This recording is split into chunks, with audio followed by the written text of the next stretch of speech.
Welcome to What We Mean to Say. Got a little bit longer version today because we're not going to have one next week. Altar rails. They are a standard feature of most liturgical worship spaces, but it will surprise you to know that they were not conceived from a belief that people should kneel to receive communion.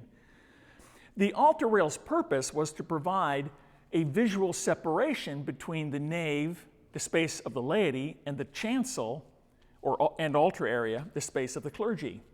But I'm getting ahead of myself. Long before altar rails, there was a double curtain separating the holy place from the most holy place in the temple. Within a few hundred years after Jesus' death and resurrection, churches began to incorporate architectural elements that echoed the temple, starting with the templon in Byzantine churches. From about the 5th century, templons appeared and were clearly designed to separate the altar area from the people.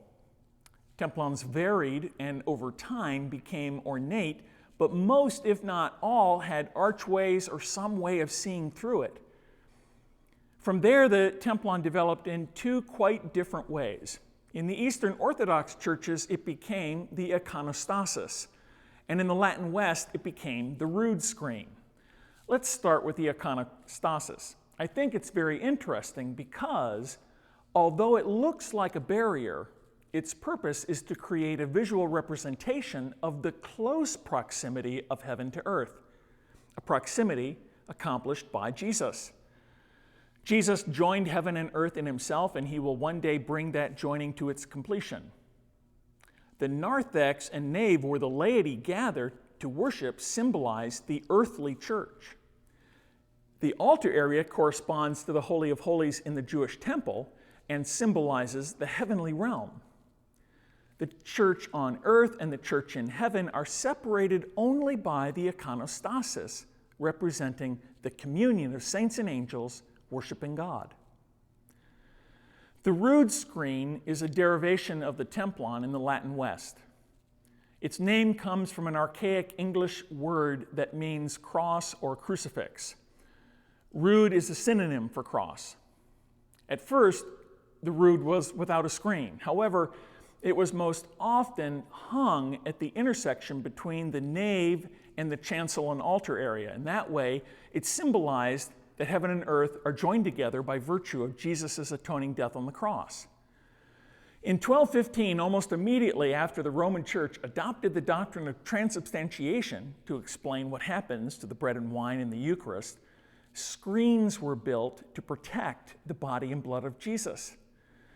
Because the nave of most churches, and especially cathedrals, were always open, and they were used for a wide range of secular purposes. So screens were added to prevent irreverent access or abuse of the sacrament.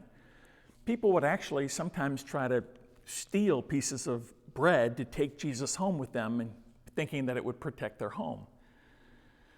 So now we come to the altar rail. It's a byproduct of the Reformation, which saw the screen as an affront to Jesus' atoning death. As the Synoptic Gospels all bear witness, the curtain of the temple was torn in two, so the Reformers thought there shouldn't be anything separating God from God's people.